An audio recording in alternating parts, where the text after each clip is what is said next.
다만 현대를 사는 우리들은 너무 많은 정보에 휩쓸리고 있습니다. 건강 지침은 몸과 자연의 섭리에 따르는 균형이지 그 이상도 이하도 아닌 것 같습니다. 도대체 물 하루에 8잔 2리터를 마셔야 한다. 이 말이 어디에서 나왔는가 찾아보니 우리 생명에 가장 중요한 물, 말이 많습니다. 물을 얼마나 마셔야 하나, 언제 마셔야 하나, 물을 얼마나 마셔야 하는가. 일단 정답은 목이 마를 때 몸이 원하는 만큼 마시면 됩니다. 물에 대한 필요성은 계절과 활동에 따라 달라집니다. 뜨거운 태양 아래서 일하는 육체 노동자와 에어컨 사무실에서 일하는 사람과는 물의 섭취량이 달라야 됩니다. 또 겨울보단 여름에 훨씬 더 많이 먹게 되고 음식에서 섭취하는 수분이 적을수록 더 많이 마시게 됩니다.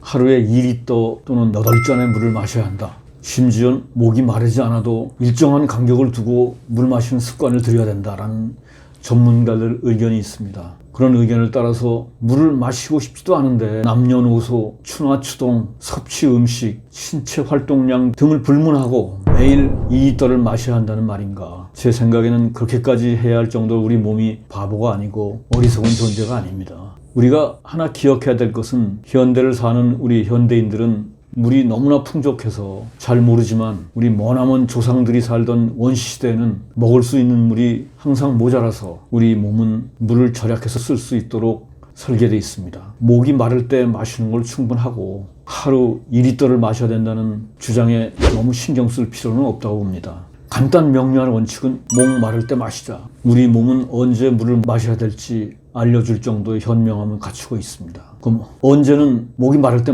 마신다. 그럼 얼마나 마셔야 되느냐? 확실한 원칙은 하나입니다. 목이 마를 때 갈증이 해소된 만큼 마시면 됩니다. 우리 몸이 하루에 필요로 하는 최소한의 섭취량은 당연히 있습니다. 대부분의 필요한 물의 과반수 이상은 음식물을 통해서 섭취가 됩니다.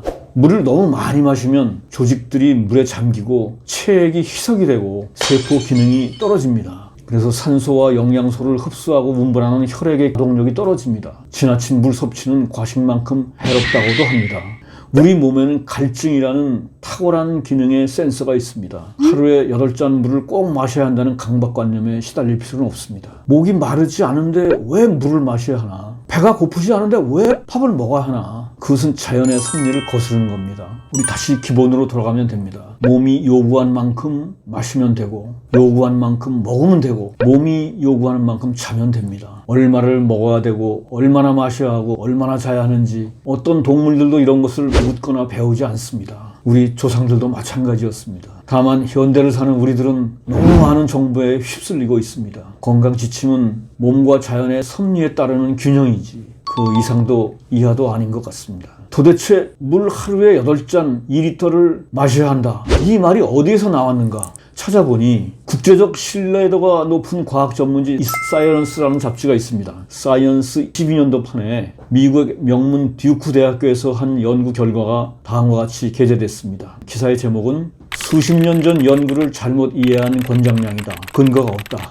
그래서 이 연구 결론은 다음과 같이 맺습니다. 하루에 물 8잔 2리터를 마셔야 한다는 오랫동안 과학적 진실로 믿어온 이 주장이 수십 년 전 연구를 잘못 해석한 것이다. 물을 무작정 많이 마시는 것은 효과가 없다. 물 섭취량은 여러 가지 요인에 따라서 다르기 때문에 목이 마를 때 마시면 된다. 하루 물 권장량 8잔은 1945년도에 미국 식품영양위원회에서 처음으로 제시된 것인데 그 당시 음식과 음료 더해서 섭취 가능한 수분까지 포함한 하루 총 섭취량을 말한 것이었습니다. 근데 이것을 매일 물 8잔으로 잘못 이해해서 널리 확산이 된 겁니다. 이것은 제 말이 아니고 이 잡지 결과, 연구 결과를 워싱턴 포스트를 비롯한 주요 언론에서 다 보도했습니다. 2022년 12월 6일자입니다. 연구팀은 목이 마를 때 물을 마시면 된다고 하고 수분이 풍부한 과일이나 야채, 요구르트 등은 물 대신 마셔도 좋지만 설탕 음료만은 꼭 피하라고 강조했습니다. 물 많이 마시면 화장실만 자주 간다. 몸이 필요할 때 마시는 것이 좋다. 그래서 우리 한국인 경우는 어떤가 많은 논란이 있어서 한국영양학회에서 명확히 결론을 지었습니다. 2020년 한국인 영양소 섭취 기준이라는 것을 통해서 하루의 수분 섭취량을 성별로 나이별로 세부적으로 제시했습니다. 그래서 그 표에서 60세 남성의 경우에는 한국인의 일반적인 식사를 했을 때의 경우를 봤을 때 하루 평균 1.2리터의 수분을 음식으로 섭취하게 됩니다. 그래서 물은 한 1리터 정도만 더 마시면 된다. 그래서 우리가 물 하루에 2리터 8잔 그 강박관념에 너무 시달리지 말고 이쯤이면 물을 얼마나 마셔야 하는지 우리가 스스로 알 수 있을 것 같습니다. 명상은 부교감 신경을 활성화해서 자율신경을 균형을 잡아줍니다. 그래서 면역력과 자가 치유력을 향상시키는 아주 좋은 방법입니다. 명상을 하게 되면 자연스럽게 복식호흡으로 들어가고 들숨은 긍정적 에너지를 흡입하고 날숨은 체내의 나쁜 감정과 독소를 배출합니다. 그래서 제대로 잘하면 수면보다 훨씬 깊은 휴식을 얻을 수 있습니다. 명상을 통해서 증가하는 게 있고 감소하는 게 있습니다. 증가하고 향상되는 것은 혈액의 흐름, 행복 호르몬 세로토닌, 수면 호르몬 멜라토닌, 뇌 기능, 신체적, 정신적, 감정적 균형 이런 것들이 증가하고 향상이 됩니다. 또한 감소하고 억제되는 것은 혈압, 근육의 긴장, 스트레스 호르몬 코르티졸, 충동적 행동이나 불안, 우울증, 부정적 생각들 이런 것들이 감소하고 억제가 됩니다. 이렇게 좋은 명상을 우리 일반인이 어떻게 하면 할 수 있을까? 명상은 어떤 특별한 것인가? 어떤 사람들은 명상을 특별한 걸로 과대 포장을 하고 있는데 우리들의 필요한 것은 그런 특별한 것이 아니고 특별하게까지 생각할 것도 없습니다. 가끔 거창하게 속세를 떠나서 산속 암자에서 또는 폭포수 옆에서 하는 명상이 있습니다. 그런 것보다는 우리가 집에서 누구나 할 수 있는 간단하고 편안한 명상이면 충분하고 그것을 소개해 드릴까 합니다.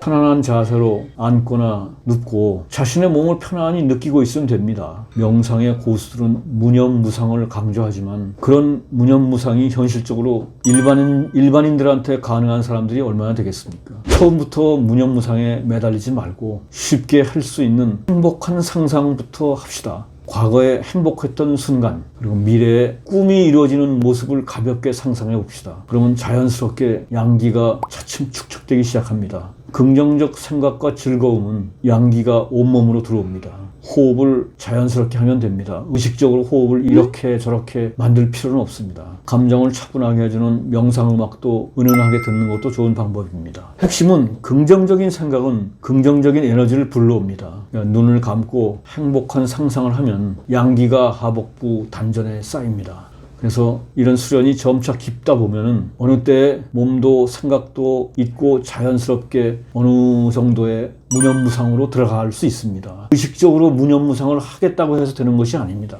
명상은 특별한 사람들의 전유물도 아니고 멀리 있는 것도 아닙니다. 이론적이고 고답적인 무념무상에 너무 얽매이지 말고 우선 즐거웠던 생각들과 앞으로의 좋은 상상을 하면서 차분하게 편안하게 행복 명상으로 시작을 하면 차츰 좋은 방향으로 진전될 수 있습니다.